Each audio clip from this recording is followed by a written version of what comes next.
Assalamualaikum warahmatullahi wabarakatuh. Om Swastiastu, Namo Buddhaya, salam kebajikan. Selamat malam buat sahabat-sahabat semuanya dimanapun juga berada.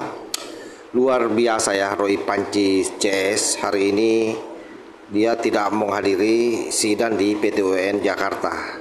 Dan ini membuat Farhad Abbas selaku pendamping atau penasehat hukum dari Pak Imam yang melaporkan Roy Panci ini betul-betul geram dan di depan hakim dengan tegas menyatakan bahwa Roy Panci CS ini sengaja tidak menghadiri persidangan ini. Jadi ketidakhadirannya dalam persidangan kali ini itu disengaja. Kenapa? Karena dia tidak punya agenda lain dan bahkan mungkin tidak ada konfirmasi bahwa dia hadir atau tidak hadir. Tetapi di sisi lain dia proaktif di media membranding dirinya yang sedang berjuang untuk merungkatkan Pak Jokowi.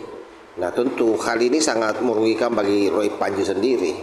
Karena apa? Nanti kalau terjadi 2 kali persidangan dan tetap tidak datang, maka hakim bisa membuat keputusan dan pasti pertimbangan yang diambil adalah pertimbangan penggugat. Ini yang saya maksud merugikan diri sendiri. Nah, seperti apa? Kita lihat dulu suasana di dalam proses persidangan yang tanpa dihadiri oleh para terlapor. Jadi berdasarkan panggilan kepada para tergugat yang belum hadir pada persidangan hari ini, tergugat 1, 2, kemudian turut tergugat 1, turut tergugat 2 diterima, sedangkan turut tergugat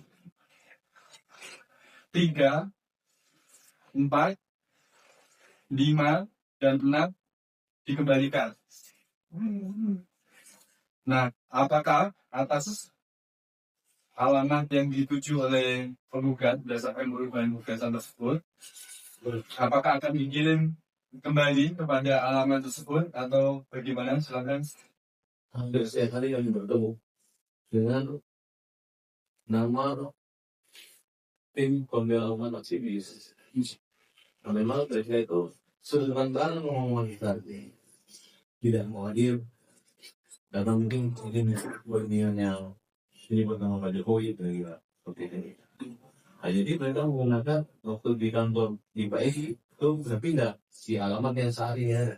Dan demikian juga panggilan kepolisian juga sama. Dan mungkin mereka hanya menggunakan sengaja untuk tidak menggunakan barang secara jelas dan nyata.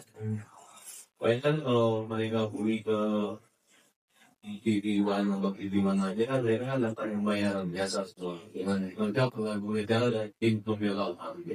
Jadi kami tetap menggunakan hanya mereka menggunakan trik lain halnya misalnya kantor itu kan itu perangkat si Azam itu kan adalah kantor Azam dan mereka kantor CPUA dan juga Azam itu pemilik kantor tersebut juga sebagai sekretaris general daripada tim pembela ulama dan ya. Jadi 3 orang tersebut diantaranya adalah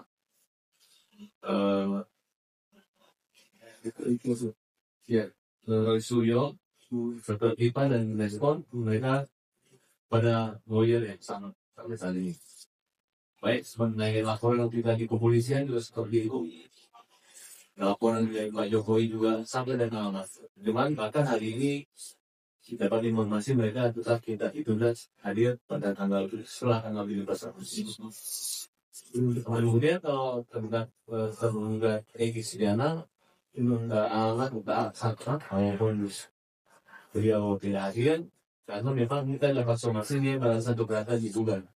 Bahkan mengancam akan melaporkan kenakan nama itu ya. Saya kira jelas ya, apa yang dipertontonkan oleh Roy Suryo ini sekali lagi ini adalah bentuk ketidaktaatan terhadap lembaga peradilan kita. Oleh karena itu wajar saja kalau kemudian lembaga-lembaga yang dia datangi itu tidak ada satupun yang peduli.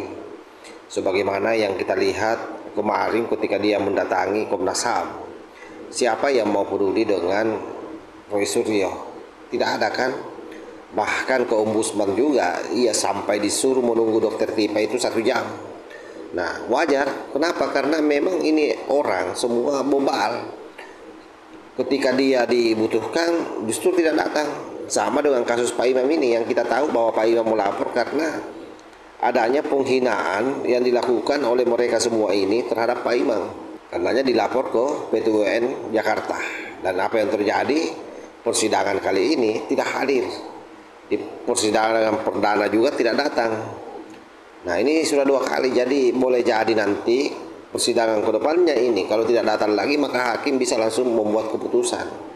Dan tentu keputusan yang diambil oleh hakim sekali lagi pasti akan merugikan Roy Panci CS.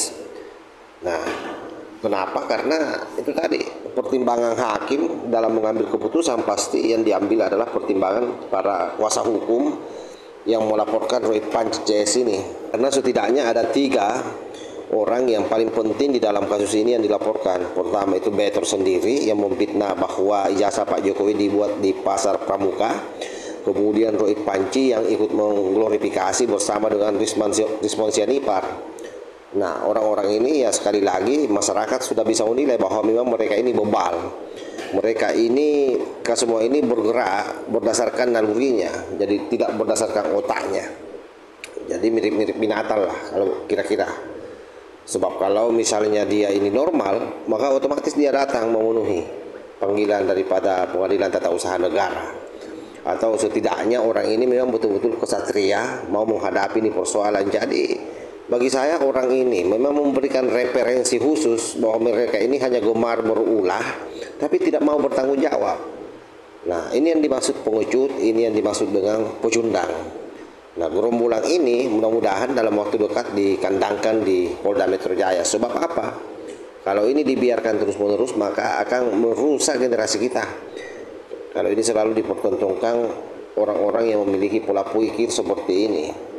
Karena ini akan menularkan penyakit, virus yang akan melanda generasi muda kita. Akan banyak orang nanti yang jadi pengecut, yang kerjanya hanya membuat huru-hara tapi tidak bertanggung jawab atas apa yang dia lakukan. Nah, salah satunya ini Pak Taril ya. Sudah persidangan yang kedua kalinya. Dia tidak datang. Tanpa alasan, bos. Tanpa ada keterangan sama sekali. Tanpa ada hal yang urgensi yang membuat dia tidak datang. Entah apa lagi alasannya nanti ini. Kalau diwawancara di media. Karena ini orang paling senang ini diwawancara di media. Supaya dia speak up lagi. Mengglorifikasi lagi isu yang lagi dia goreng. Yaitu isu soal kepalsuan ijazah Pak Jokowi. Oleh karenanya sekali lagi saya sangat berharap Polda Metro Jaya betul-betul mempercepat kasusnya sehingga orang ini dikandangkan cepat. Karena saya yakin udara ini bisa bersih, terutama di ruang media sosial ini. Busuknya ini luar biasa akibat daripada semburan perkataan-perkataan yang keluar dari comberang, dari mulut comberang yang dimiliki oleh para makhluk penggoreng ijazah palsu ini. Dan itu bisa amang ini kalau dia dirangkeng atau dikandangkan. Saya kira demikian ya, mudah-mudahan ada manfaatnya. Wallahul muwaffiq ila aqwamit thoriq. Assalamualaikum warahmatullahi wabarakatuh.